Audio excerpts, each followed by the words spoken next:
Hello everyone, I'm forecaster Jack Sillin from WEATHER.US and I'm here to show you a little bit about how to use some of our satellite products that we have over at WEATHER.US.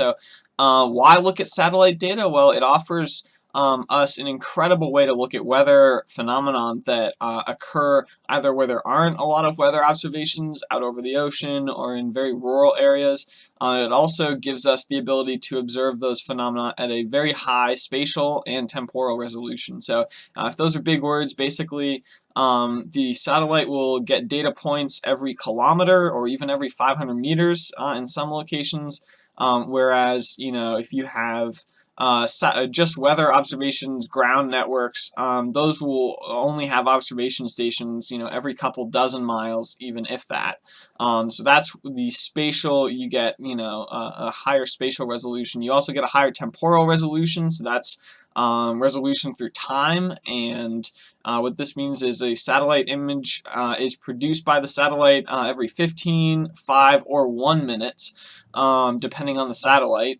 Whereas weather stations on the ground only observe once every hour. So basically you're getting more data and it's better data. There are just tons of reasons why you'd want to look at satellite imagery. I'm going to show you a little bit about how to get that imagery at weather.us and how to make some use of it. So if you want to look at satellite images, you just mouse over the satellite images tab at weather.us and select your area where you want to go in the world and then which satellite view you want to look at. I'll start with this satellite view, which is cloud tops alert.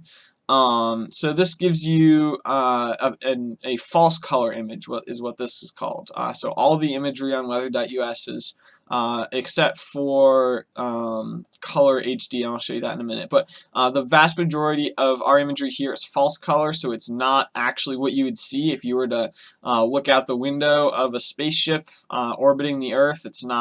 It doesn't show you oceans or land or mountains or deserts or anything like that. It just shows you what's going on in the atmosphere. This particular view, cloud tops alert, shows you the temperature of the highest cloud top, basically, that the satellite can see. The stronger a thunderstorm or any storm is, the colder its cloud top is going to be, and so it'll appear as a red or a yellow on this satellite image. If you see yellows or reds, that's indicating very strong thunderstorm activity, under which you can expect some pretty inclement weather. And if you see these lighter whites, blues, that shows you that there's going to be some cloudiness in the area, maybe some rain, but it's not going to be ferocious weather. And then if you see these grayer colors, where the cloud top temperature is 10 degrees Celsius, so that's 50 degrees Fahrenheit, then you know that the satellite's probably seeing all the way to the ground.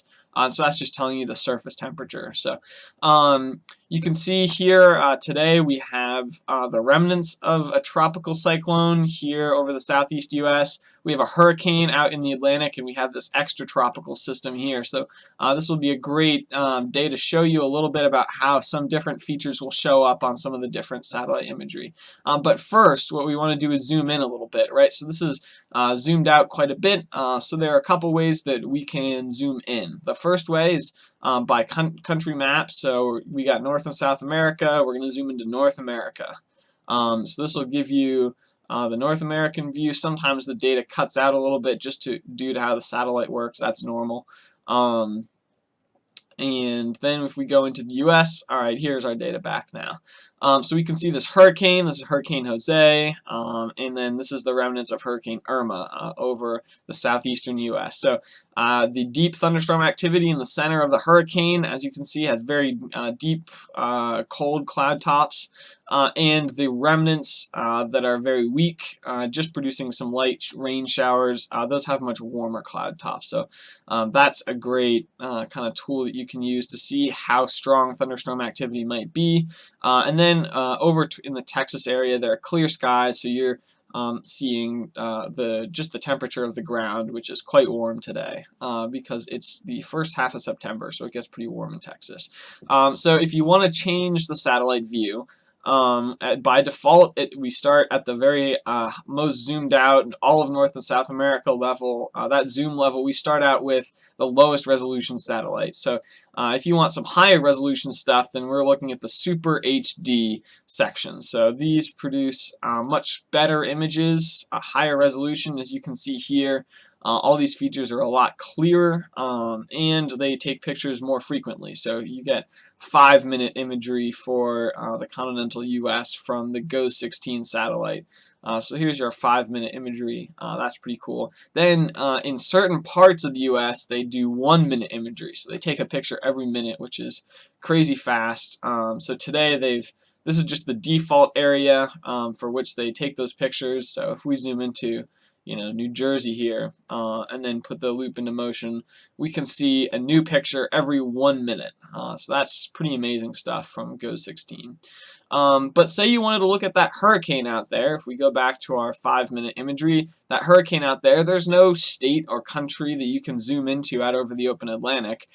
So for that, to look at that storm, we want to create our own custom map domain. So by doing that, or to do that, we go to Custom Zoom, North and South America. And then we can just click the map to zoom in wherever we want. So zoom in, click the map to zoom in on the hurricane. Here we go, and we'll select our 5-minute imagery because it's close to the US.